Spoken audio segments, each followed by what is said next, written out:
na isulat na sa verse, no? That ye always having all sufficiency in all things. Ako na siyang shortcut. Always, all sufficiency, all things. Unsa inyong nabantayan sa kining tulo ka phrases? All, ways, all, sufficiency, all things. No? Makita na to, no? Manotice na to ang triple all. Always, all sufficiency, all things. And this speaks of the spiritual stability, constancy.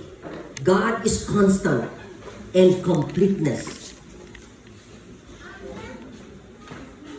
Kung unsa mag-provide si God alang sa iyang buluhaton. No? Ang provision ni God is not seasonal or partial. It is actually stable, it is constant, and it is complete.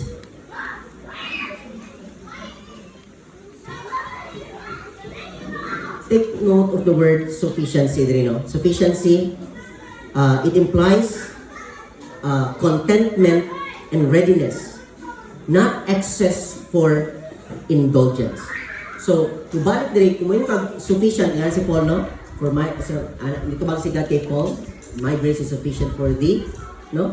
Tingnan niya kay murag grabe katong mga trials, weaknesses sa body ni Apostle Paul, and then dito bang na siya, my grace is sufficient. When you say sufficient, no?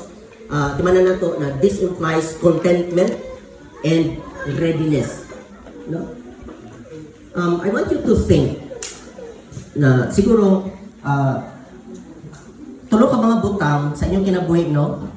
Na ginakabalakan nato. Tulo ka mga butang natong ginakabalakan.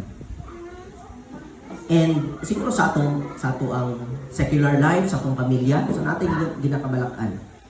How about sa ministry?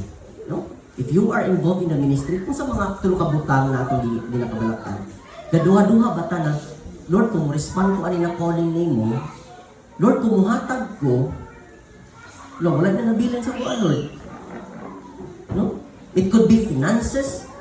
Lord, kung ihatag na ko akong time ani, tapos biyaan ako ni siya, sayang makaya akong income, Lord. No? Or siguro, ang kusog na to ba? Limited na itong time, limited na itong strength, and then i-exerting mo yung effort, yung strength, aning butanga na murag ganin kini siya murag feeling nato equally important man po. No? Unsa man ning mga butanga. Nasa tan-aw nato, murag nagkabalakatan. No? Then I want you to think about God. No? That God is able to supply what I need to abound in every good works. That means God, again God is able to supply sa ato ang mga panginahanglan so that I will abound in every good works. No? Sama-sama na bukbuk, no? Bukbuk sa Ginoo ato sa mga Israelites sa wilderness. No? Gikan sa langit, pagkaon sa mga anghel, gibugong sa Ginoo, kay gipanggutom ang mga Israelites. Kung sa inahitabo dito, no? Ang gihatag ni God is just enough for the day. Daghang mga Israelites sa lang gibuhat.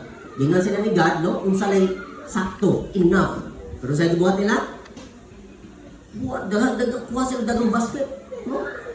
Gipuno nila, daghang wa sila na kontento. Kasi nahitabo, nangapan ko siya. Sa'y makalimutan that God will supply our needs every day. Sa ilang yun, nakulba-kulbaan lang. Tana may mga kulba yun? No, nalapoy bayron nun ani. Mo-provide makahapit si God. No? Oops, sorry. Itong bata.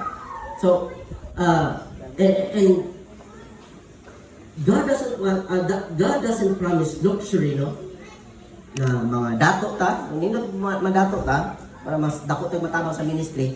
God didn't promise luxury, but sufficiency to do His will. And something, more reflection po sa itong kaugalingon, no? Na contented na ba ta? No? Are you content with His enough? I know na dili ta, nine times na dili ta kontento ba sa unsay naata. Pero kining enough ni God, kinamay enough para kay God, contented na ba ta on His enough? No? Third, the strength of our service, no, may abound